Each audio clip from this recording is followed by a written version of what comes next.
Good morning everyone. দেখো আমি কি করছি, সকালবেলা বসে গেছি ঠাকুরের জন্য ফল কাটতে। আর এই যে দেখো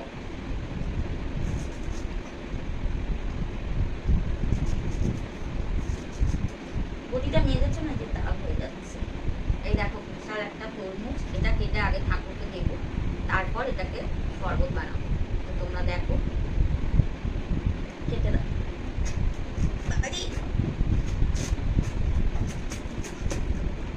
বাবা বেশি লাল নেই, দেখো। তো এই দেখো এবার তরমুজটাকে ছোট করে কেটে নেব। দেখো কেমন ঠকিয়েছে, বেশি লাল নেই তরমুজটা। তো যাই হোক, এটাকেই শরবত বানাবো।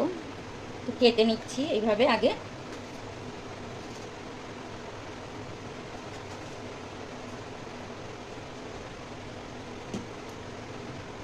তো এইভাবে বের করে নেব, দেখতে পাচ্ছ। তো দেখো পুরোটা এইভাবে আমি কেটে নিয়ে নেব।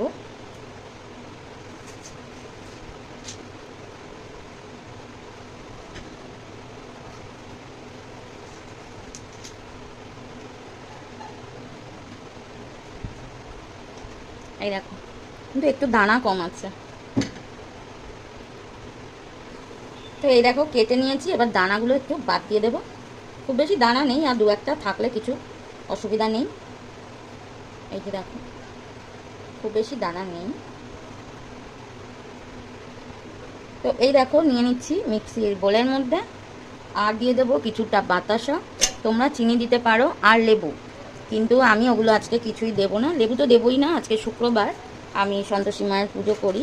তো তোমরা চাইলে একটু লেবু আর চিনি অ্যাড করবে, তো দারুণ লাগবে খেতে। এবার দেখো আমি মিক্সির বোলের মধ্যে নিয়ে এটাকে তৈরি করে নেব শরবত। তো এই দেখো শরবত একদম রেডি। তো আমি নিয়ে নিচ্ছি গ্লাসের মধ্যে। দেখো কেমন লাগছে, সুন্দর হয়েছে দেখতে, আর খেতেও দারুণ লাগবে। তো এর মধ্যে একটু বরফের টুকরো দিয়ে দিতে হবে, যেহেতু আজকে শুক্রবার আমি কিছুই করতে পারছি না, ফ্রিজে মাছ থাকে, তাই দিতে পারবো না। তোমরা কিন্তু একটু বরফ দিয়ে আর খাবে। দেখো দারুণ হয়েছে দেখতে কালারটা। তো ভিডিওটা সবাই দেখো প্লিজ, যদি ভালো লাগে লাইক করো, শেয়ার করো, সাবস্ক্রাইব করো নতুন ভিডিও পাওয়ার জন্য। দেখো কেমন হয়েছে।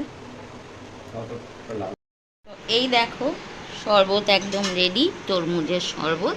খুব সুন্দর কালারটা হয়েছে দেখো। এই দেখো, তো কে খাবে চলে এসো।